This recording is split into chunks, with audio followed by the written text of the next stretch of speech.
everyone up here, but firstly I'd like to introduce Councillor Peter Rippon, the Lord Mayor of Sheffield, to say a few words.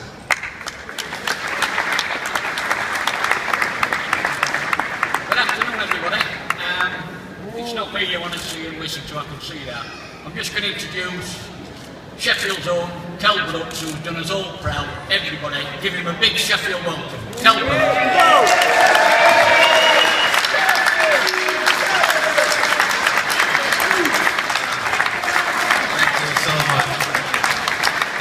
It's been a long road, you know, to get to where I am today.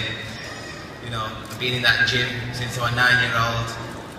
I've always, you know, waited for this moment, wanted to become world champion. You know, passionate about it.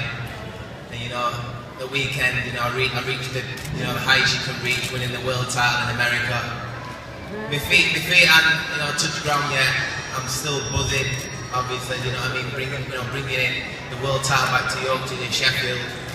But you know, I'm just going to be bringing massive fights now back to Sheffield.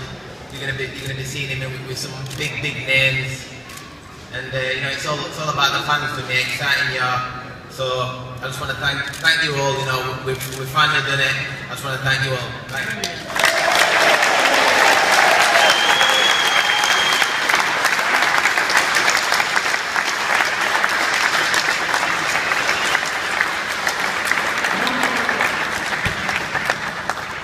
Obviously, there's a rich form of great fighters to come out of Sheffield, and the great Dominic Ingle here today has obviously masterminded a lot of those, and someone who now has taken up the mantle and been a big part of Kell's success. We'd like trainer and obviously now the new governor of the Ingle Gym, Dominic, to come up and say a few words.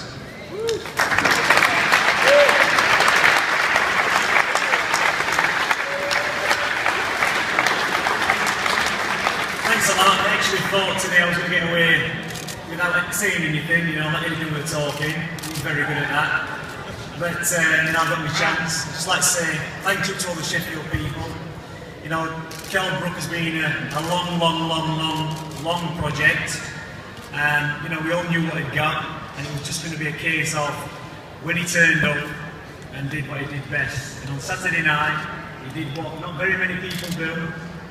He went over to America, he beat a guy who was going to walk through Kell Brook, was going to send him back home with his tail between his legs, and there was no chance of Kell Brook getting a world title. But I think everybody around Kell Brook, you know, everybody in the gym, Dominic Ingle, Eddie Hearn, his dad, his mom, all his family, they all knew from the years and years of being a young boy that his dream was to be the champion of the world. And this wasn't a Rocky movie, you know, this is real life. When he got in that ring, he was actually getting hit hard a lot. But he showed his true colours. You know, he said what he was going to do to everybody. He told everybody time and time again that when he came back and he got his chance, he wasn't going to leave anything in the ring that night. And he didn't leave anything in the ring. You know, it's a massive achievement to go to America and do what he did. We've got to give him full credit. And, you know, he joins the long list of champions that have come from Sheffield. You know, starting with Nazim Hamid, Johnny Nelson, Junior Witter, Clinton Woods, Paul Silky Jones, and now it's Kell Brook, a legitimate IBF world champion. And for that, you know, he deserves a massive amount of credit to carry through his lifelong dream. So another big round of applause for Kell Brook.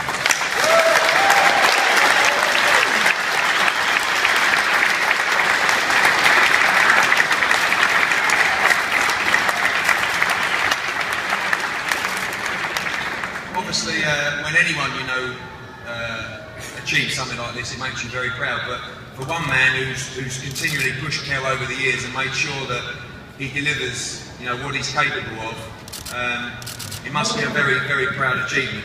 I'd like to call up Kell's dad, Terry, to say a few words.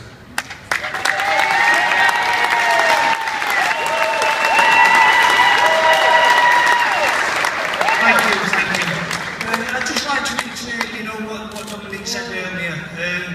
You know, when Kell was young, we recognised he was a very special talent, you know, a natural athlete, and was quite fortunate, you know, in them days to, you know, see what the Ingle Gym were doing and see what he was doing with Prince Nassim Hamid. You know, so I looked at Kell and his talent and thought, you know, learned this lad, you know, not to get hit, you know, and he can hit, then we knew from a young age that he certainly had the talent to become world champion. And I think, well, I know on Saturday last, you know, it was a culmination of all them things come, you know, all come together all at once, and, you know, I stood there and watched Kell become world champion.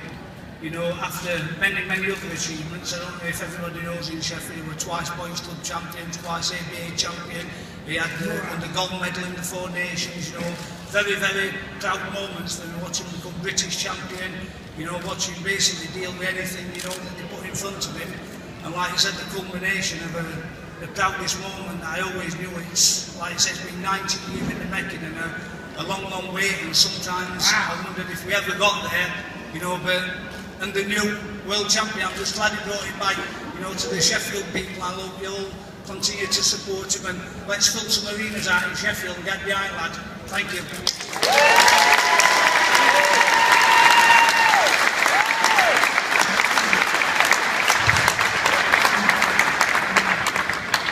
This has been a great road, obviously, for Terry and for Kell, but none of this would have been possible without your support, the people of Sheffield.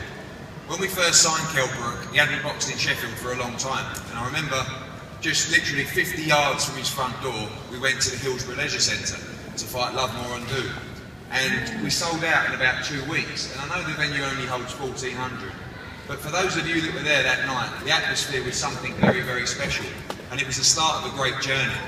I remember talking to him in the changing room that night, and he asked me if it was busy downstairs, and you couldn't move in Hillsborough Leisure Centre that night. And he asked me if he thought he'd get a good reception. And I said, well, they've all come to watch you, so I hope so. And I remember when he walked out that night and he looked around him at the support, and I thought that was the moment that we've got a chance to really build something here in Sheffield. From there we upgraded to the Poms Forge, a couple of thousand, and he fought Rafael Jakovic. And then we had that great night, the War of the Roses, which was really his breakout night against Matthew Hatton at Sheffield Arena. We sold 9,000 tickets that night, and Kell walked out to now his trademarks on all of the lights. And I remember the look on his face. He just knew that he'd arrived. From there, he fought Carson Jones. We all remember what happened there.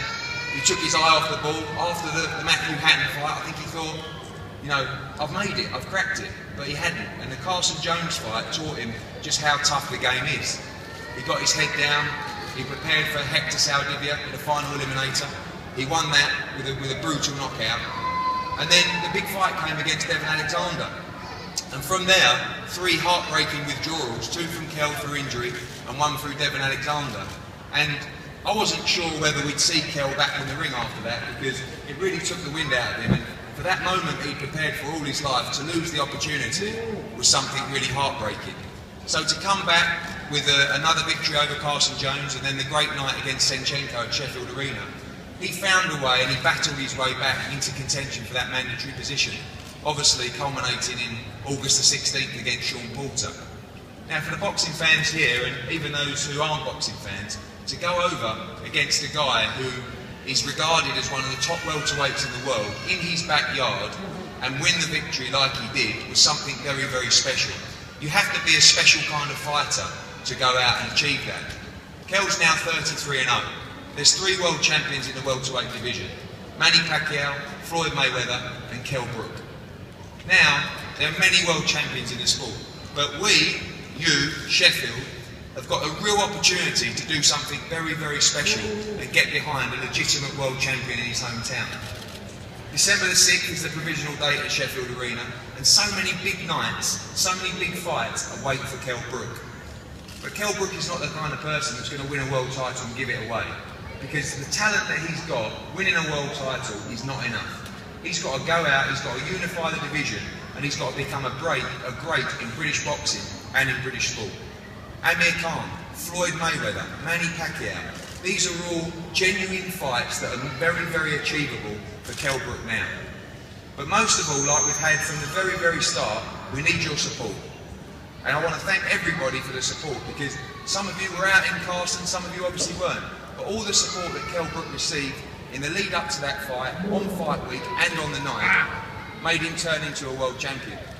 So wait for news for December the 6th, and wait for some huge, huge nights for a huge star in Sheffield, a huge star now in British sport, and someone that's going to give us all plenty of entertainment in years to come. So, of course, just received last night from the IBF what it's all about. I'm now going to present Kell with the IBF World title, and thank you all so much for coming out. Kell's going to be available for photos and signings. Come and meet him, and let's all get behind Kell Brook and make a big impression in this wonderful city of Sheffield. Thank you very much.